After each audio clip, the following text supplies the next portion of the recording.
আর কয়েক ঘন্টা পরেই শেষ হচ্ছে উপজেলা নির্বাচনী প্রচারণা। এ বিষয়ে আরো জানাতে কুষ্টিয়া থেকে সরাসরি যুক্ত হচ্ছেন সহকর্মী নাহিদ হাসান তিতাস। তিতাস, বিএনপি ইতিমধ্যে উপজেলা নির্বাচন বর্জন করেছে, দলীয় প্রতীকবিহীন নির্বাচনী প্রচারণার উত্তাপ কেমন দেখছেন? ধন্যবাদ জয়ী। আসলে আপনি যেমনটি বলছিলেন যে আর মাত্র কয়েক ঘন্টা পরে কিন্তু এই যে প্রথম ধাপের ষষ্ঠ উপজেলা নির্বাচন তার কিন্তু প্রচারণা শেষ হচ্ছে। প্রার্থীরা কিন্তু সকাল থেকে সারাদিন নির্বাচনী প্রচারণায় ব্যস্ত সময় পার করছেন। অর্থাৎ যারা ভোটার রয়েছে তাদের দ্বারে দ্বারে গেছেন এবং ভোট প্রার্থনা করেছেন, নানা প্রতিশ্রুতি দিয়েছেন। প্রথম ধাপে উপজেলা নির্বাচনে কুষ্টিয়ায় দুটি উপজেলা নির্বাচন অনুষ্ঠিত হচ্ছে। একটি হচ্ছে কুষ্টিয়া সদর উপজেলা আর একটি হচ্ছে কুষ্টিয়ার খোকসা উপজেলা। কুষ্টিয়া সদর উপজেলায় মোট চেয়ারম্যান প্রার্থী রয়েছেন 2 জন এবং ভাইস চেয়ারম্যান প্রার্থী রয়েছেন 2 জন এবং মহিলা ভাইস চেয়ারম্যান প্রার্থী রয়েছেন 2 জন। তবে চেয়ারম্যান পদপ্রার্থীর মধ্যে রয়েছেন অন্যতম, যেটা বাংলাদেশ আওয়ামী লীগের যুগ্ম সাধারণ সম্পাদক মাহবুল আলম হানিফের চাস্তো ভাই আতাউর রহমান আতা। তিনি আনারস প্রতীক নিয়ে নির্বাচন করছেন এবং তার সাথে যে প্রতিদ্বন্দ্বিতা করছেন তিনি হচ্ছে স্বতন্ত্র প্রার্থী আল মামুন মোটরসাইকেল প্রতীক নিয়ে নির্বাচন করছেন। তবে আমরা এতটুকু বলতে পারি যে এই যে সদর উপজেলায় যে নির্বাচনী যে উত্তাপ সেটি কিন্তু তেমন নেই, কারণ আতাউর রহমান আতার যিনি প্রতিদ্বন্দ্বী প্রার্থী মোটরসাইকেল প্রতীক নিয়ে যিনি নির্বাচন করছেন তিনি কিন্তু মাঠে সেভাবে তাকে দেখা যায়নি বা মাঠে তিনি নামেও নি। আর এদিকে কিন্তু আতাউর রহমান আতা বাংলাদেশ আওয়ামী লীগের যুগ্ম সাধারণ সম্পাদক মাহবুল আলম হানিফের চাস্তো ভাই, অর্থাৎ প্রভাবশালী একজন প্রার্থী।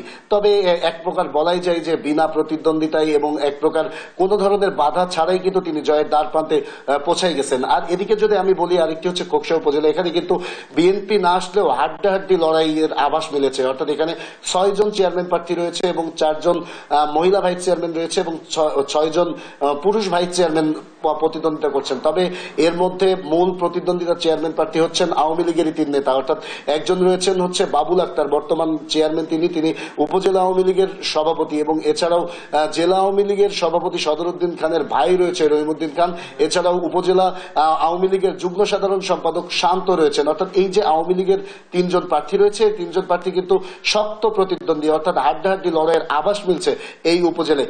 এখানে কিন্তু প্রার্থীরা প্রচারণায় ব্যস্ত সময় পার করছেন এবং ব্যাপক গণসংযোগ করছেন এবং এখানে কিন্তু এক কথায় নির্বাচন জমে উঠেছে। আমরা বলতে পারি যে বিএনপি নির্বাচনে না আসলেও কিন্তু এখানে আসলে নির্বাচনে বিএনপি আসেনি এটি কিন্তু বোঝার কোনো উপায় নেই, কারণ প্রার্থীরা 3 জন হেভিওয়েট প্রার্থী হওয়ার কারণে কিন্তু এই উপজেলায় জমজমাট নির্বাচন হচ্ছে। যদিও আজকে এর আর কিছুক্ষণ অর্থাৎ কয়েক ঘন্টা পরে কিন্তু এই নির্বাচন যে প্রচারণা প্রথম ধাপে সেটি কিন্তু শেষ হচ্ছে। তবে আমরা সারাদিন দেখেছি এই উপজেলায় কিন্তু সরগম ছিল নির্বাচনী যে এমএস সেটা। তবে আরেকটা জিনিস আপনাকে একটু জানিয়ে রাখতে চাই, এখানে জেলা আওয়ামী লীগের সভাপতি যে সদরউদ্দিন খান রয়েছে তার বিরুদ্ধে কিন্তু অন্যান্য যে প্রার্থীরা রয়েছে তারা কিন্তু প্রভাব বিস্তারের অভিযোগ করছেন, তারা ভোটারদের ভয়ভীতি দেখানোর অভিযোগ করছেন। এছাড়াও তারা এমনকি এই আসনে তিনি বিভিন্ন ধরনের ধর্মভিত্তিক এবং বিভিন্ন ভয়ভীতি দেখানোর বক্তব্য সোশ্যাল মিডিয়া সহ বিভিন্ন টেলিভিশনে প্রচার হয়েছে, যার কারণে কিন্তু এক প্রকার উদ্বেগ প্রকাশ করেছে এবং অভিযোগও দায়ের করেছে এই জেলা আওয়ামী লীগের সভাপতি সদরউদ্দিন খানের